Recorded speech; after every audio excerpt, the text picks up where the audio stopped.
we block for. When we had the good lanes, he always hit them and got a bunch, but JP was awesome today. What happened with Christian? Just the same stuff that was bothering him all week. There was a little too much today. Game time decision. He came in, just talking to him about it. It was still there. Thought it was going to be smart to keep him out, and glad we did. Jordan said after the game that he was told on Friday night he was going to start. When did Christian start feeling awry? I never told Jordan he was going to start. Told him he had to be ready a bunch, but that might have been Bobby or somebody trying to pump him up. But I knew he was going to have to play a lot. I told him that he was going to have to. It wasn't going to be like usual. It was going to be a number 2 back that was splitting a lot of the time. But now he didn't know he for sure was doing that till today. Did Christian have some sort of a setback on Friday? No, he didn't have a setback. I mean, it was on and off throughout the week. He was able to practice throughout the week. Just it was always bothering him to a degree, and sometimes it goes away, sometimes it comes back, and today was bothering him a little too much to where we didn't feel good about it. Situations where if there's any going to linger over the next several weeks? What's that? Is there a concern that this is something that is going to linger over the next? Always. I mean, it's been lingering the last few weeks, but it's getting better and better, and hopefully it'll be better next week. Is it one of those situations where if there's any soreness pregame, you'll err on the side of caution? Not any soreness, but there was too much soreness. Jordan's performance tonight kind of give you some reassurance that you could allow Christian to maybe heal more than? Not really. I mean, we always think very highly of JP.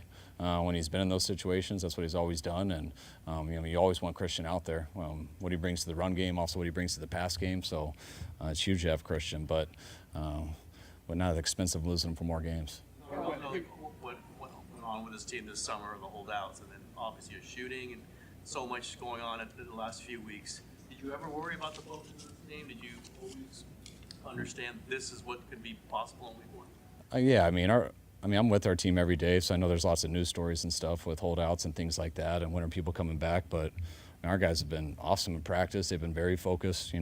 Anytime guys don't get a lot of practice in, I wish we could have more. So I wanted to mesh more with those guys who just got here this week. But being able to get 4 practices in with those guys, having the extra day, things like that was great for them. Still got a long way to go. Today by no means was perfect. There were some parts that were sloppy, but just overall, all 3 phases played really well together. Being able to score there at the end of the half and with the field goal, run the clock out, score the opening drive of the third quarter. Our defense getting the 2 turnovers, our kicker going 6 for 6. Being able to have 37 runs, I look at that as a complete team goal that we try to do. So I was real happy with just the team overall. I think Trent and IU look to you. I mean, they seem fine. I mean, I'm sure we'll see some things when we watch the tape. But I mean, nothing that cost us. What do you think about the defense, particularly against the run? I mean, you guys had some changes over the offseason on that side of the ball. Some injuries, obviously. It seemed like a strong first impression. Yeah, I was really happy watching the D from the sidelines. I mean, I thought they were running and hitting. That's the thing that jumps out the most. They got a few big plays on us on a couple drives that got them moving, but for the most part, I thought we were winning most of the downs and gave up a couple big ones that we got to clean up, but I was real impressed with our defense today. Offensively, you guys started 3 and out, and then he scored, I think, on 8 straight possessions after that. I don't want to say, did you expect it to go that productive without Christian? Just almost spilled on myself. Sorry, what's that? It's a tough question. I mean, you don't really have expectations like that. You try to score every time you get the ball, and I don't expect to go 3 and out ever, but it still happens. So I didn't know that we did that until they just told me, and it kind of made sense that I don't remember seeing Mitch very much, and so that did make sense. Not having Christian is huge, but we got a team that really commits to running the ball. We got 10 guys out there who block for whoever the running back is, and we got some running backs and some receivers who know how to lower their pads and run the ball too. See from Brock in his first full game without Christian? He seemed very, very good. I mean, there was many plays that he left out there. I thought he made some big-time plays. I mean, there towards the end, got a little conservative, just felt that we had the game and wanted to focus on winning the game, so we didn't have him do a lot there at the end, and he was very smart with the ball and made sure that there was no chance for them to get back in the game. Jordan got a lot of snaps in the summer, a lot of first-team snaps. Did he get better throughout the summer, and did your confidence in him grow throughout the summer? No, I don't think so. I think Jordan's looked the same as he always has.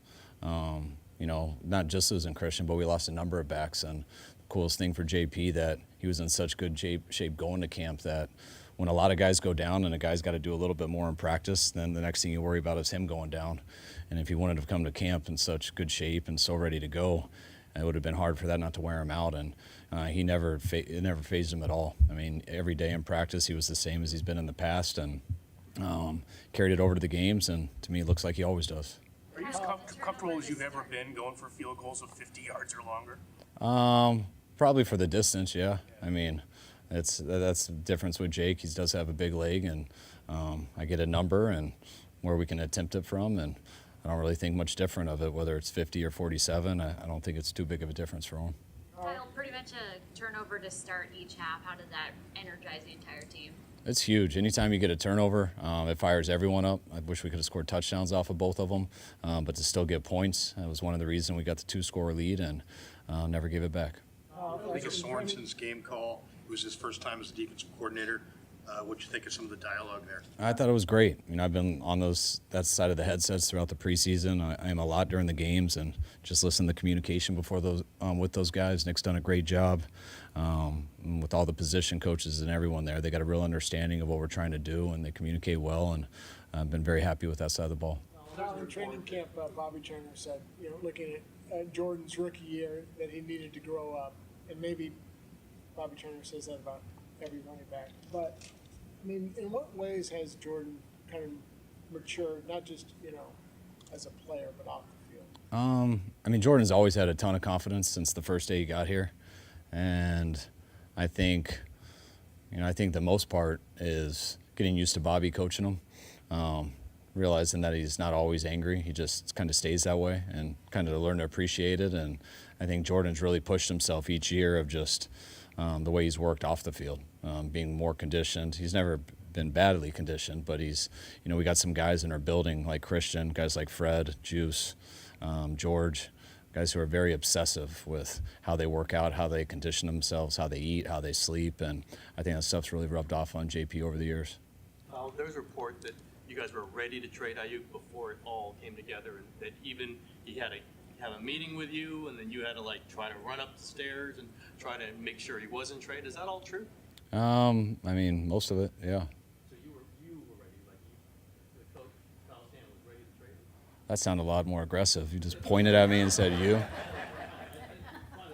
No, Did you have to break up a trade, or did you? No, it was that I wanted to make sure he wasn't traded already. But no, it's how I kind of reported to you guys throughout the whole time. You guys would ask me stuff about it, and I'd say anything could happen. There were reports that we almost traded him to some teams, and then we didn't, and some were true, some weren't. But all options were open, and it was a tough thing to kind of get to the final spot of it on both sides. And when it was all said and done, I'm glad that we had the patience. I'm glad that it worked out the way it did, because I love having BA here. With the next 2 games on artificial surfaces, will that play a factor into what you do with Christian, particularly, the last time you played on artificial? Not totally. I don't think that was because of Dre. The game, I think that had to do more with the practice week. But, you can make the stuff with turf and everything. It's, I'll ask the player how he's feeling. If they feel good and they're ready to go, they're ready to go. If they say, I feel good on grass but not on turf, that's usually the way of saying that you don't really feel that good. So we'll see how he feels tomorrow. We'll see how he feels the next day, and we'll see how he feels on Sunday. There was a report that Christian probably wouldn't play against Minnesota just because it's a short weekend on turf. You were saying. I'm saying it's amazing. That person must be God, because we just found out he wasn't playing today, and I have no idea how he's going to feel tomorrow or the next day. I thought he was playing this whole week until today, so I don't know. Who knows that he's not playing next week. So. Trent and Brandon performed given what you expected of them to, given their limited practice time. I thought they did a good job. I'm glad they got through it healthy. It's always easier to rotate skill guys. I've never been in that position with a tackle before, so I didn't totally have an idea of how to handle it. would have felt real weird rotating a tackle throughout the game, and it would have felt even weirder Trent standing next to us with the offense out there. And I think he managed most of the game. He went in for an IV, I believe, sometime in the second half and missed a couple plays, but not too much. I thought it worked out real well for the first time back. All right, thanks, guys.